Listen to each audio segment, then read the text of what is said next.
Chicken momo, যার নাম শুনলেই জিভে পানি এসে যায়। শুধু কি জিভে পানি আসবে, চোখেও কিন্তু শান্তি আসবে। এত সুন্দর করে যদি মোমো বানিয়ে কারো সামনে দেয়া যায়, তাহলে কিন্তু সে শুধু খাবেই না, মোমো দেখে দেখে কিন্তু তার চোখের শান্তিও পুষিয়ে নেবে। এটা এত বেশি সুন্দর দেখতে, খেতে অসম্ভব ভালো লাগে। চিকেন মোমোটা যদি একটু ভিন্ন করে বানানো যায়, তাহলে দেখবেন হঠাৎ করে কাউকে দিলে সে কিন্তু এই রেসিপি জানতে চাইবে। আর এটা এত সহজ করে আমি আজকে আপনাদেরকে দেখাবো, ছোট বড় সবাই বানাতে পারবেন।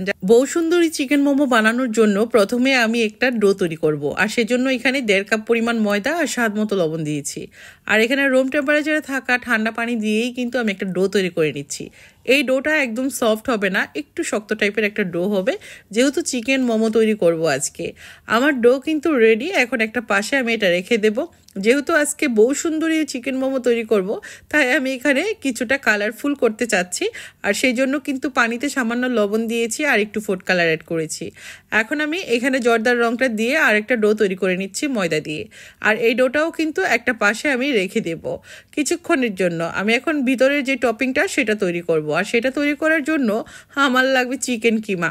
এই চিকেন কিমাটা কিন্তু আমি ঘরেই তৈরি করেছি। আর এখানে আমি পেঁয়াজ কুচি অ্যাড করেছি, শুকনা মরিচ ক্রাশ করা সেটা দিয়ে দিলাম, স্বাদ মতো দিয়ে দিলাম লবণ, সয়া সস দিয়ে দিলাম আমি এখানে 1 টেবিল চামচ পরিমাণ। আর এখানে ফুটানো তেল দিয়ে দিলাম 2 টেবিল চামচ পরিমাণ। আদা রসুন পেস্ট 1/2 টিস্পুন পরিমাণ দিলাম।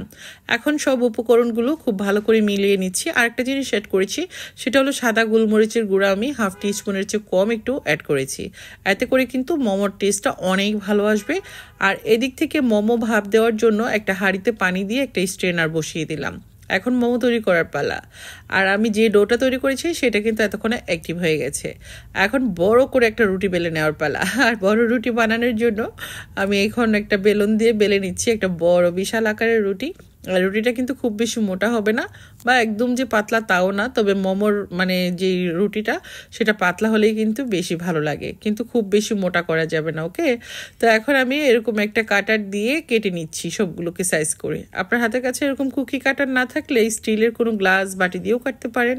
তা আমি দেখে হয়তো বুঝতে পারছেন, ছোট ছোট রুটিগুলোকে একটা পাশে রেখে দেবো কিছুক্ষণের জন্য। যেহেতু আজকে বউ সুন্দরী চিকেন মোমো বানাবো, তাই কিন্তু একটা কালারফুল রুটিও আমাকে বানাতে হবে।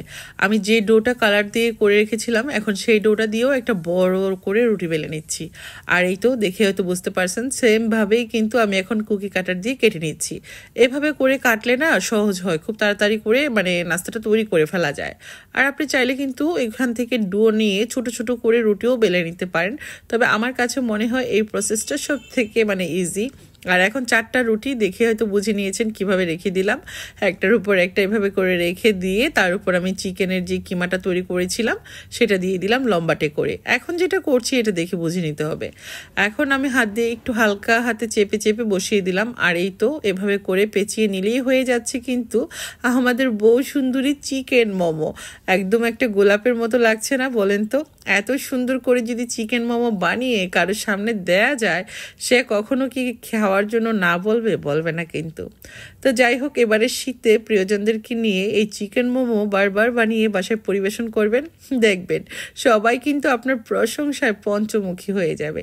আর আমার এই রেসিপিটা যদি ভালো লাগে, প্লিজ ভিডিওটা বেশি বেশি করে শেয়ার করতে কেউ ভুলবেন না। এখন আমি একটা চালনির উপর সবগুলো মোমো বসিয়ে দিলাম। আর মোমোগুলো বসানোর আগে অবশ্যই একটু তেল ব্রাশ করে নেবেন।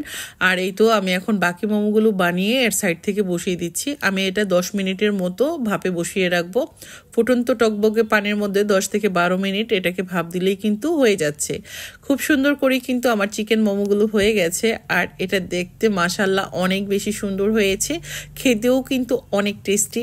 তো আমি আশা করব সবাই এই ভিডিওটা বেশি বেশি করে শেয়ার করবেন, এতে করে যারা নতুন রাঁধুনি আপুরা আছে তারাও দেখে নিতে পারবে এবং প্রিয়জনদেরকে নিয়ে এই মজার রেসিপিটা করে খেতে পারবে। সবাই ভালো থাকবেন, আবার নতুন রেসিপিতে দেখা হবে ইনশাআল্লাহ।